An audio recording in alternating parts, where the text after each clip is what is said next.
jebul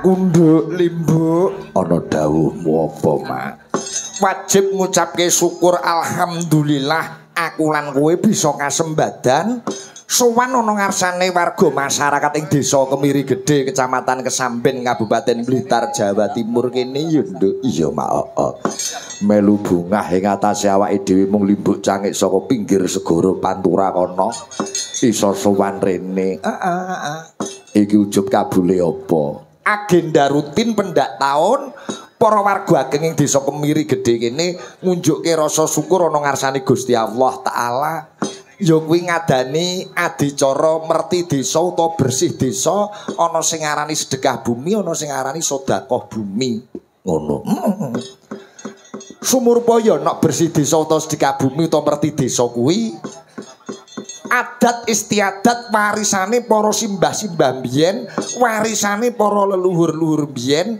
nggone ngajari anak putu supaya tansah syukur ana ngarsaning pangeran ngono yo mak wong syukur ki carane maneka warna ana sing ngucapke hamdalah ana sing nemplekke bathuke nyang lemah ning kabeh mau kuwi syukur secara individu utawa syukur secara perseorangan atau pribadi lamba-mbai dhewe kuwi gaweke acara utawa event syukur secara massal bersama-sama wong sak dusun. Carane ya iki mau. Bersih dusun, bersih desa utawa merti desa kuwi. Ngono. Jaman biyen simbah-simbah biyen anggere bar panen raya harus wancine gabahe di tutu terus bancaan slametan bareng-bareng. Dahar bareng-bareng ngono. Sadurunge dahar bareng-bareng ndedonga. Bareng-bareng ngrasani Gusti ya Allah. Duh Gusti ya Tuhan, matur nuwun lamun to lantaran bumi Miri Gedhe menika sak anak putu kula saged tuwuh lantaran tanem tuwuh ingkang mapan wonten bumi Miri Gedhe. Ngono yo Mak. Uga karo hormat marang Kaki Danyang Nyai Danyang Cikal Bakal sing babat-babat desa kene biyen, Nduk. Anane wong saiki mergo ana wong kuna. Oh ngono. Ibarate hari pahlawan iki pahlawan desa kene. Hormat marang para leluhur. Iki adat istiadat wong Jawa. Aku karo kowe iki dadi wong Jawa, urip ning tanah Jawa. Hukume tansah wajib nguri-uri adat istiadat budaya Jawa wujude bersih desa iki. Iya. Rene iki budaya Jawa mulane sing ana bersih desa ya mapan ning tanah Jawa. Yang Malaysia ora ana bersih desa, yang Itali, Arab ora ana mergo iki dudu budaya Arab, dudu budaya Itali, dudu budaya Malaysia.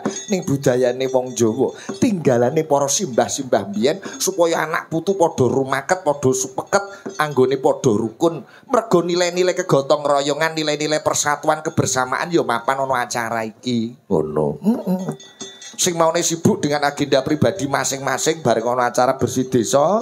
Terus nyawiji dadi siji golong geleng gilik berkarya bersama gotong royong bebarengan. Oh iya melu bungah melu seneng melu ndedonga muga-muga sak pungkure awake dhewe sok kene kabeh warga ageng Kemiri Gedhe tansah pinaringan rahayu slamet wilujeng amin. Pinaringan bagas waras gampang gune golek sandang pangan jinangkung dening Gusti Kang Murbeng jagat amin. Matur nuwun dhumateng panjenenganipun Bapak Kepala Desa Bapak Hari Purnawan. Iya Pak Hari Purnawan. Wah ketok kompak karo perangkate no. Sore mau wis nyang panggung foto bersama. Ayo ketok le guyub rukun. Batike seragam. Ayo. Matur sembah nuwun dhumateng Ketua Panitia panjenenganipun Bapak Sunyata. Pak Sunyata. Sing rawuh kebakno. Ayo, nggih, ingkang ajeng saged lenggah, ingkang wingking menyesuaikan. Nggih. Wong karang manggone ning tengah kene ya. Nggih, nuwun sewu ingkang ajeng lenggah. Lenggah, nggih. Ngono. Nggone ya Bowero, nggone Bowero. Lah iki antusiase Desa Kemiri Gedhe iki wargane kaya ngene. Sing rawuh bengi iki ora guru ngemungke warga Kemiri Gedhe. Ning tangga desa padha rawuh, sembah nuwun Pak Camat rawuh. Iya, rawuh. Komplit para pejabat-pejabat kanca-kanca kepala desa padha rawuh. Iya. Awake dhewe rene iki mung babar wirang kok no. Babar wirang. Ya mung didhawuh saka Pak Gito kuwi ya. Ngono. Kabeh piranti sok kene nok gamelan wayang sound system presiden pengrawit. Aku mung nggawa seragam sing loreng-loreng kuwi tok. Iya. Loreng-loreng. Iki mung telu. Iki sembah nuwun Pak Gito, sembah nuwun. Wah, wis dicepaki piranti komplit. Ayo. Ora kakean pikiran. Ngajak kanca telu beris. Ayo. Matur nuwun Mas Arif kepareng rawuh paring berkah. Mas Arif juru kunci Padepokan yang juga. Awake dhewe suwan rono malah wis diopeni Mas Arif sak kanca sembah nuwun Mas Arif. Bengi iki pesindene pira? Jiro lupat monem pitu. Heeh. Iki minangka pralambang, Nok. Sak punggure awake desa kene kabeh warga Miri Gedhe entuk pitulungane sing gawe urip. Oh, amin. Sore wis anak-anak para putra-putra wis padha nari ya, aku melu seneng aku. Ha iya. Pinter-pinter tur luwes-luwes. Katon lamun to seni tradisi budaya Jawa ora ilang mapan ana kene. Iya, heeh. Persindene ana 7. Aku sing kelingan asmane mung sak perangan tok kae mung Mbak Korik karo Nikolen ya. Iya. Liyane engko ditepungke. Engko iki ya ana bintang tamune sapa Duajo. Oh Duajo. Majo Klitik karo Majo Kluthuk. Oh iya. Coba sadurunge Majo Klitik presindene nembang sak lagu sik ya, Mak. Biasane iki ngono no, cara etan ngono iki cara ngono iki. Sadurunge pelawak, wah, kanca-kanca campur sari Gito Nada ya siap. Kok Gito Nada? Ya campur sari Pak Gito kok. Sembah nuwun. Suwi aku ora tau mayang ana musike ngene iki. Ha iya. Tahun pisan anggere melu Pak Gito. Ya iya. Sembah nuwun kanca-kanca campur sari ketok kompak. Urung nabuh, ya mesti kompak apik. Angger dandane bergas ini mesti apik kompak wis percaya. Ya. Pengrawite ya hebat.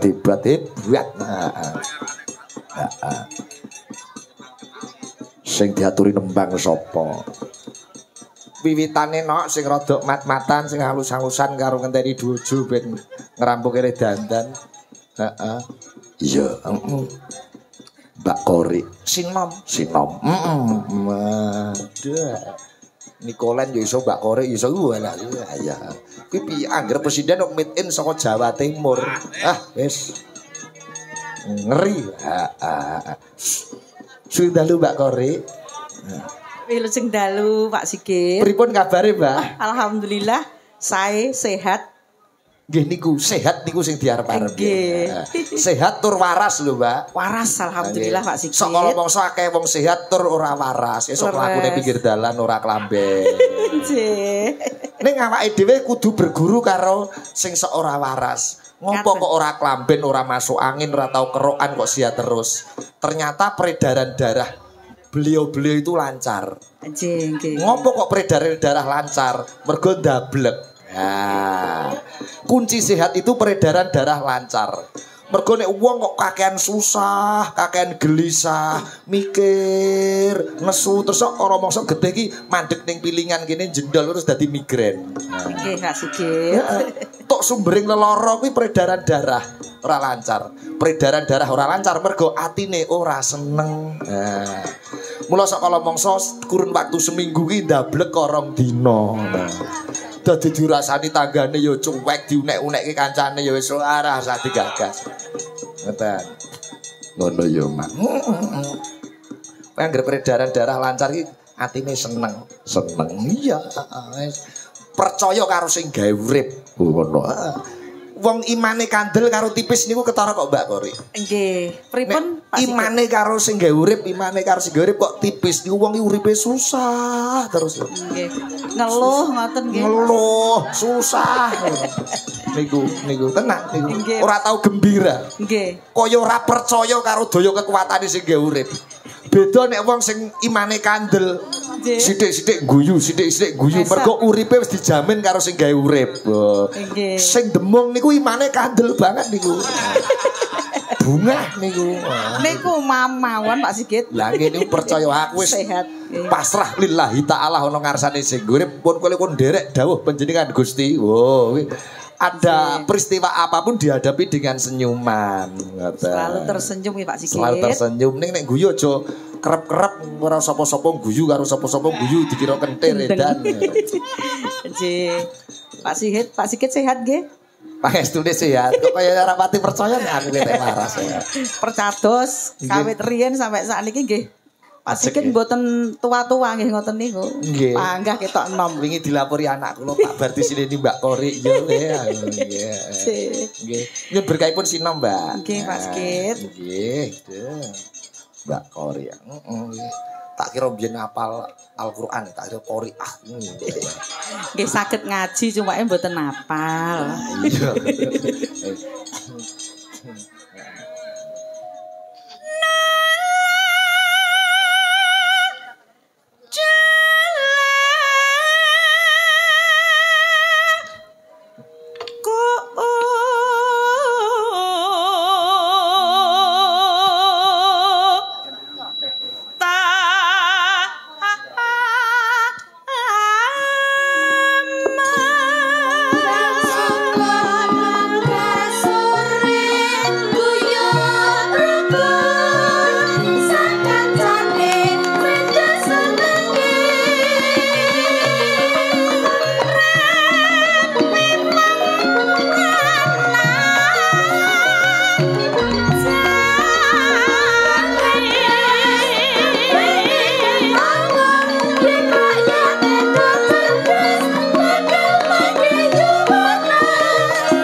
Senggakane sing ngripta Pak Gito menika nggih. Nggih. Wah, nggih kita angger sastrane apik ya wis Pak Gito. Oh iya. Iya kok apa-apa iso. Lanjut, Mbak.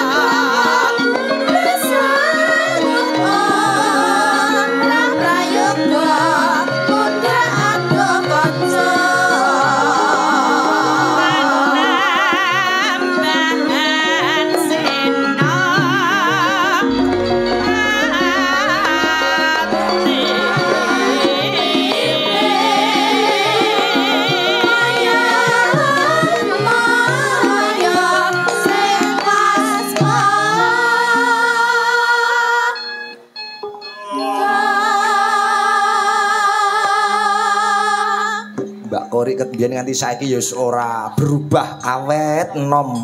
Iya. Tapi niki tambah gemoy Pak Sigit. Mboten napa-napa. Sing penting kan atine bunga sekeluarga sehat. Amin pangestunipun. Nggih. Saya kok ya saya ayu.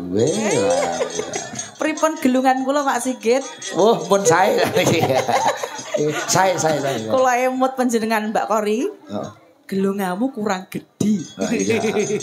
Nggih. Sampun saya, Pak. Sae. Mbak Kori sae nggih. Mbak Kori sae napa sae? Ayo get ibu lho. Monggo get tindak wonten tanah suci Mekah lan Madinah. Amin ya Allah, amin. Sinden agelaris yo. Nyekel mik kudune tangan tengah terus tangan kiwa. Sebabe ana gelange. Nggih pangestunipun cemantol Pak Sigit. Cemantel ding. Nggih. Nek cemantol iku saking gedene saking akeh, nek cemantel cilik. Lanjut Mbak Yu.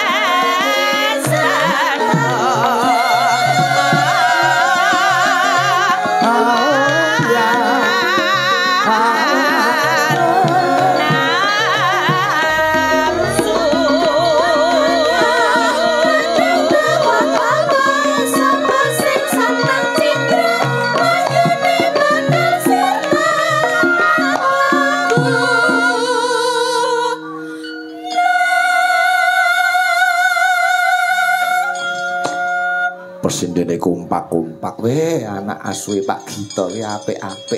Iya. Anak asuh kok anak asuh. Ya. Mangga Mbak Kori.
Suarane apik-apik. Wah, Jawa Timur. Blitar iki golek sinden iki gampang. Nggonku angel. Ngono yo, Mak. Angel Rembang, Jawa Tengah kono. Blitar ibarate pring diogrok-ogrok metu sindene mbrupul ngono ya. Ana sing cilik, ana sing gedhe, ana sing lemu, ana sing loro kae. Rembang iki elalah angele ra karuan. Pring tak ogrok-ogrok ning Rembang metune LC. Ya iya, Mas Mary ya karo Jawa Timur asli. Nek perkara kesenian Jawa Tengah aduh karo Jawa Timur. Ngono yo, Mbak. Lanjut Mbak Kori.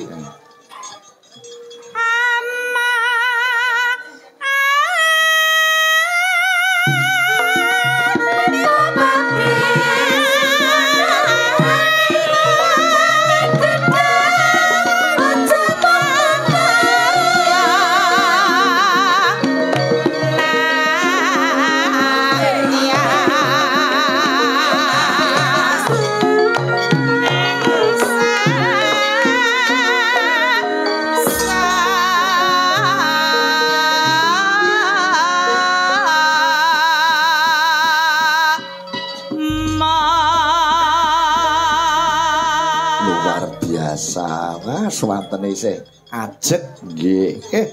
Matur nuwun dhumateng warga masyarakat Miri Gedhe Kesamben mriki.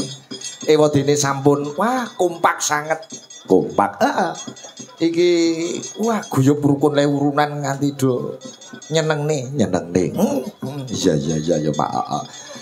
Prestasi Miri Gedhe iki menjadi tolok ukur desa-desa sekecamatan Kesamben kok. Mosok weh lah ngene. Nek Miri Gedhe mesti hebat. Ya, yen ora kleru nalika tahun 2024 tahun wingi iki menjadi juara 2 tingkat provinsi kategori desa tentang perlombaan desa dan kelurahan provinsi Jawa Timur. Ngono. Juara loro hebat. Ayo ya. Sembah nuwun. Ono Mbak Kori, jejere Mbak Kori. Paring asma sinten, Mbak? Kenalan sih. Nggih.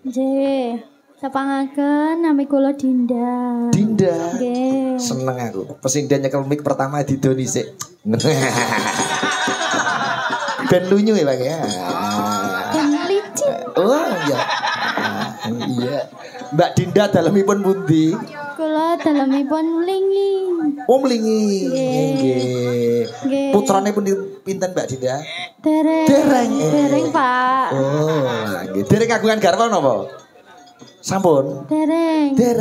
Iya. Isih Nona Mbak Dinda. Nggih. Makasih Mbak Dinda.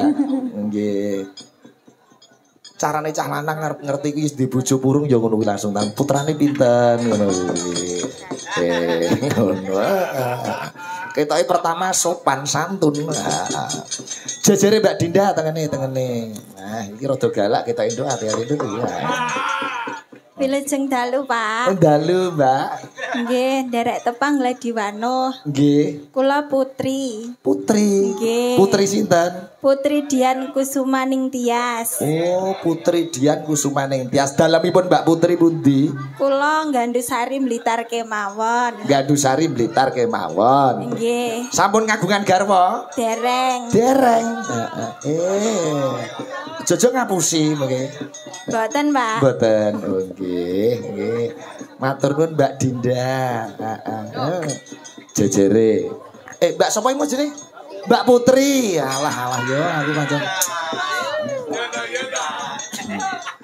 Nek jejere iki isih ngono, isih nek diurut-urutke isih keluargaku. Waduh. Mbak Widodo, kowe isih padha-padha trah Majapahit. Mbak Widodo. Ning diae mesti cetuk Mbak Widodo iki piyayine entengan. Oh, ngono. Wayang campur sari jaranan mesti eneng Mbak Widodo kuwi. Iya. Komplit. Jejere Mbak Widodo, nek iki Mbak Nikolen iki wis kanca lawas kuwi adik kelasku. Oh, pas pandemi iki ya proses bareng ning Taman Mini ya pirang-pirang minggu gulang-gulung karo Nikolen kuwi. Iya, Nggih, Mbak Nikolen saiki dalemipun wonten Malang napa wonten Blitar? Kula mriki-mriko. Oh, mriki-mriko. Nggih. Suwe ra ketemu ya, Nak. Iya, nggih. Pripun kok mboten diinfoi? Walau adoh Mbak infone niku. Nggih. Sembah nuwun sehat-sehat selalu Mbak Nikolen. Nggih, pangestunipun. Nggih, ngadeg. Jejere Mbak Nikolen. Nggih. Sinten Nduk asmane Nduk? Nggih, dipuntepangaken kula Gebrila.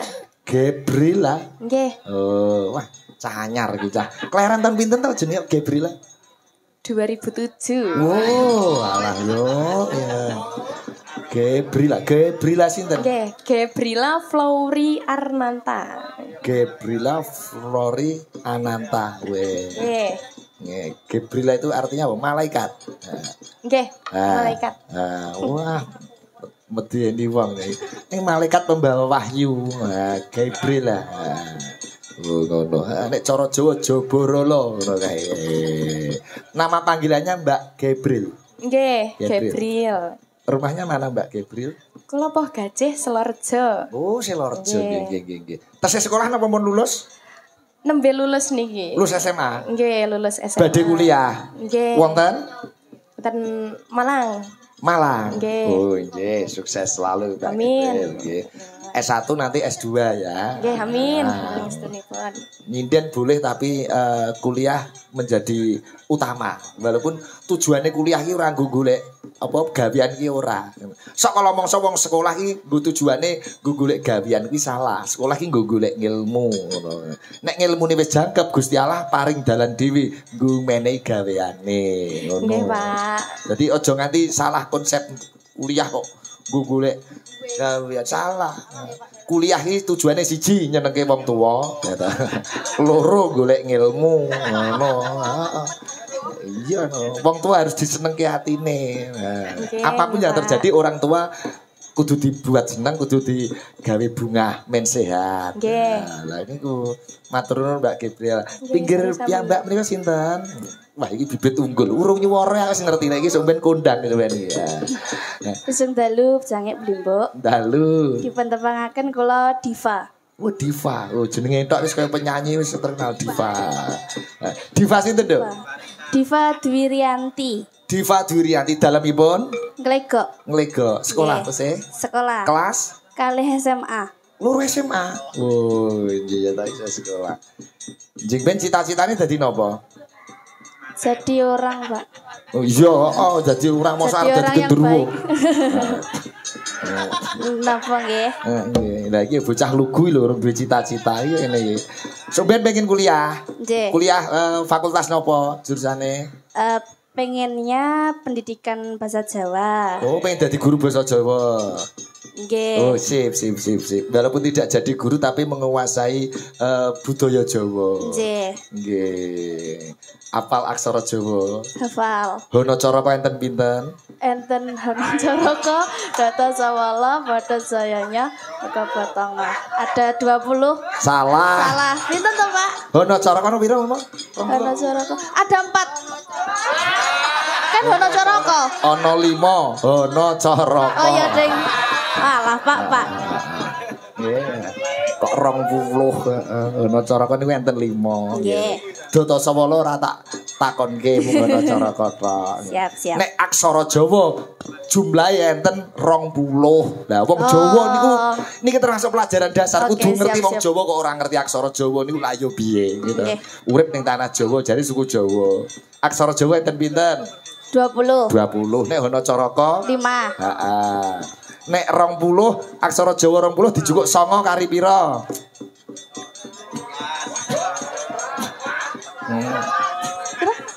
11.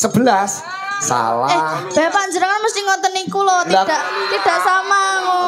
Enggak enek penernya mesti golek-golek terus. Enggak suka aku no. Iya. Tapi aku suka kok. Ayo kamu nembang duluan. Oke, siap. Sapa jenengmu nduk lali kantene? Sinten ayo? Diva Rina. Nganggo Rina mboten? Mboten, Diva Dwirianti. Diva, jumeneng nduk. Nah, aku semare lah loro SMA pinter golek duit. Nggih. Nek bar nyindane duite dicelengi napa diparke Bapak Ibu? Dicelengi dong. Nggih. Nggih tumbas napa? Napa? Tumbas napa? Damel tumbas cilok. Weh cilok. Ya, penake, enak ini. Pak Gito pinter golek sindian sing SMA, SMP, Pak. Belanjane mung cilok karo bakso mbok cukup, Pak. Betul. Nggih. Irit, Pak, irit. Nggih. Badhe nembang napa, Nduk? Sing nggo bawa, Nduk, karo ngenteni Mas Jo, Nduk. Oh. Nggih, bebas sampean arep nembang napa. Semare aku yo lagi ngerti. Pelok nggih, Pak. Weh nggih, pelok. 6 napa pelok 5?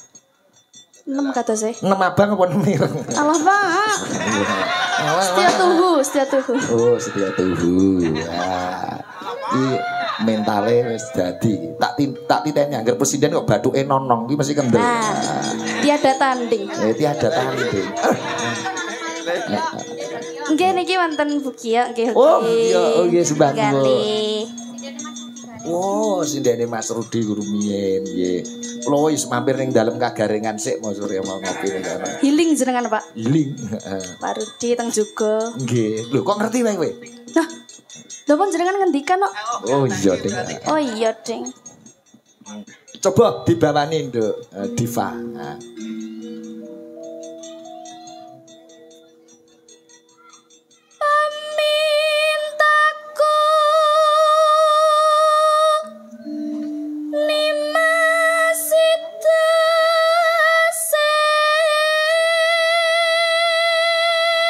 Sing ngajari nyindian sinten? Rian Suwargi Mbak Mesti. Romone Pak Rudi niko. Oh, nggih. Sae. Saya napa won? Sae. Nek kalih gurune ampun lali saka mangsa dikirimi doa. Nggih, pasti niku, Pak. Harus itu. Dadi adab tata cara wong Jawa niku dienggo, nggih. Ngirimi doa kalih sesepuh bini sepuh kalih para luhur kalih guru ngoten niku. Ben berkah karir sampean. Lanjut. Amin. Lanjut Mbak Tina. Niki cedake sithik neh.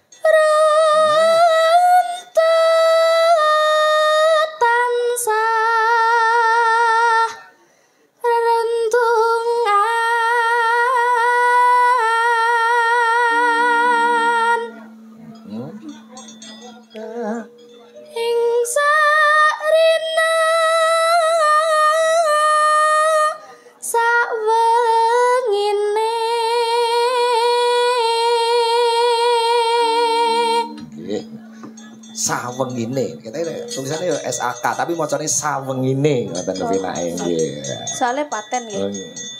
Ora iso urip neh, iso urip ora paten. Nggih Pak sembarang. Datan kinggang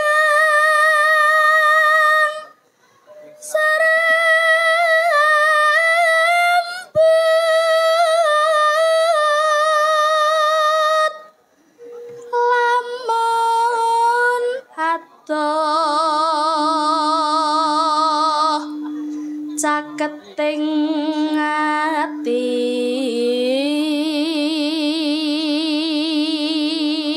tak dongake sok ben dadi presiden sing undang dadi bintang tamu. Amin pangestune Pak. Yen cedhak tansah mulat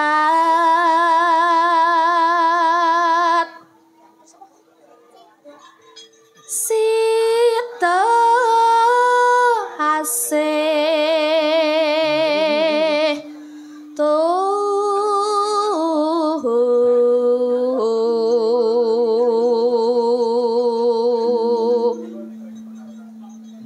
pindo mimi lan mintuna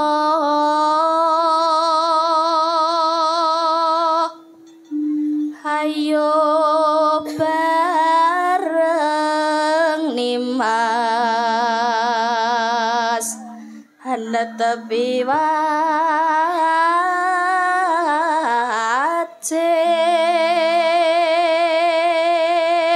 Cengkok ya apik. Ajib. Terus. Lanjut. Sita asih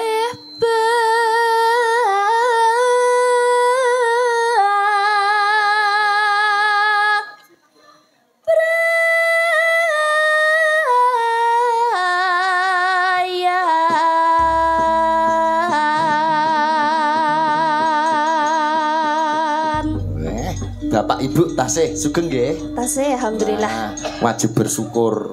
Wong tuwa iki ibarate luwih wong tuwa wadon ibu niku pangeran katon. Nek pengen sukses cara simbah-simbah biyen. Simbah-simbah biyen lho nggih.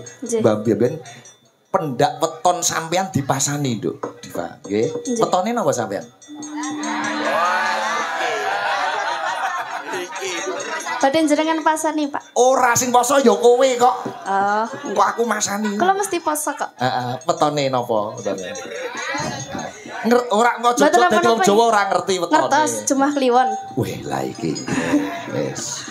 Jumlah Kliwon. Nggih. Jumlahe piro ngerti? Jumlah niku Jumlah 6. Pira Mas? Kliwon 8. Nah, 8 karo 6 pinten niku? 14. Wis niku mah kejawabane karo padha neh lek. Padha nek iki. Nggih. 16. Poso, isuke bacaan jajan pasar cacah 16. Bubur abang putih, gitu. Lho, tenan niku mau nglakoni ora nganti setahun. Panjenengan umure tambah setahun. Nggih, mesti lek niku. Nggih, mboten niku. Bubur abang putih pralambang dadi anak kudu bekti karo bapak ibu. Nek bancaan wis gawe wani bubur abang putih, aja pisan-pisan mani karo wong tuwa karone kualat. Doa orang tua yang akan menyertai kesuksesan Anda, nggih. Amin. Tirakat. Nah, niku warisane simbah-simbah biyen. Donga sing paling ampuh, laku sing paling ampuh nggih niku tirakat pendak weton bekti karo wong tuwa. Syukur pas wetone niku ibuke kon lenggah, Bu. Ampeyan sikile diwisui, diwedhe ya padah nika. Mengke banyune niku dicucup sithik diunjuk. Wah, hebat. Nah. Nembang nggih. Dieling-eling ngomongane Pak Sigit ki sok ben wis kondang ojo lali Pak Sigit. Siap. Oh, ya. Jenengan tapi sing supaya kalah kula. Yo aku tetep ngefan karo kowe njaluk foto. Iki kaya fotoku Diva. Mbah Sigit Rembang njaluk foto, Nduk. Nggih, Mbah. Ngono nggih. Nggih, amin. Ayo, dilanjutke, Nduk. Aku kang setya satuku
bablaske Nyidam Sari bersama Campur Sari didandekne ngurusi nembang wong loro tambah Mbak Gabriel. Nah, terus ya.